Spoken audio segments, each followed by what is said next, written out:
గత ప్రభుత్వ హయాంలో ఆడదాం ఆంధ్ర పేరుతో ఆటలు నిర్వహించారు. అయితే దీంట్లో పెద్ద ఎత్తున అవినీతి జరిగిందనే ఆరోపణలు వచ్చాయి. దీనిపై ఇప్పటికే విజిలెన్స్ విచారణ పూర్తి అయింది. రేపో మాపో ఏపీ ప్రభుత్వానికి ఆడుదాం ఆంధ్రకు సంబంధించిన నివేదిక అందనుంది. దీంతో వైఎస్ జగన్ కేబినెట్ లో క్రీడా మంత్రిగా పనిచేసిన ఆర్కే రోజా అరెస్ట్ తప్పదు అని చర్చ సాగుతుంది. వైఎస్ఆర్ కాంగ్రెస్ ప్రభుత్వం హయాంలో నిర్వహించిన ఆడుదాం ఆంధ్ర పోటీలపై విజిలెన్స్ విచారణ పూర్తి అయింది. క్రీడల నిర్వహణలో జరిగిన అవినీతిపై విజిలెన్స్ ఆధారాలు సేకరించినట్లుగా తెలుస్తుంది. ఈ నివేదిక ఆధారంగా బాధ్యులపై చర్యలు తీసుకునేందుకు సిద్ధం అవుతుందని కూటమి ప్రభుత్వం ఆడుదాం ఆంధ్రలో అవినీతిపై పూర్తి స్థాయి విచారణ జరుగుతుందని ఆగస్టు 10వ తేదీన తరువాత మాజీ మంత్రి ఆర్కే రోజా ఏ క్షణంలో అయినా అరెస్టు చేస్తారని టీడీపీ నేతలు చెబుతున్నారు. ఆడుదాం ఆంధ్రను పార్టీ ప్రచారానికే ఎక్కువగా ఉపయోగించుతున్నారనే ఆరోపణలు కూడా వచ్చాయి. ఆడుదాం ఆంధ్రలో సుమారు 40 కోట్ల మేర నిధులను దుర్వినియోగం చేసినట్లుగా విజిలెన్స్ విభాగం నిగ్గు తెలిపినట్లుగా ప్రచారం సాగుతుంది. గత వైసీపీ ప్రభుత్వం హయాంలో ఈ కార్యక్రమం కింద 47 రోజుల్లో వందల కోట్ల రూపాయలు ఖర్చు చేసినట్లుగా అధికారులు గుర్తించారట.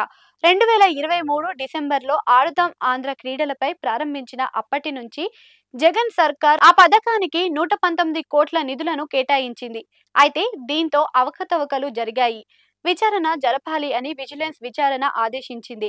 కూటమి ప్రభుత్వం వైసీపీ హయాంలో 119 కోట్ల రూపాయలతో నిర్వహించిన ఈ పోటీల్లో భారీ ఎత్తున అవినీతి జరిగినట్టుగా ఆరోపణలు వచ్చాయి. ఆడుదాం ఆంధ్రను పార్టీకి ప్రచారానికే ఎక్కువగా ఉపయోగించినారనే విమర్శలు వచ్చాయి. పంపిణీ చేసిన కిట్లు నాసిరకం ఉండడం, వాటిపై వైసీపీ స్టిక్కర్లను అతికించడం, పబ్లిసిటీ కార్యక్రమాలకు పెద్ద మొత్తంలో ఖర్చు చేశారు.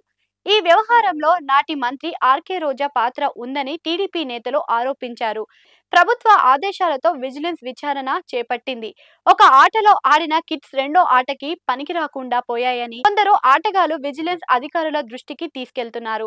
అంతేకాదు క్రీడలో వైసీపీ నేతలకు చెప్పిన వారినే విజేతలుగా ప్రకటించారని విమర్శలు కూడా ఉన్నాయి. ఇక వర్క్ ఆర్డర్లను అప్పటి మంత్రి ఆర్కే రోజా మాజీ షెఫ్ చైర్మన్ బైరెడ్డి సిద్ధార్థ్ రెడ్డి చెప్పిన వారికే ఇచ్చారని ఆరోపణలు కూడా ఉన్నాయి.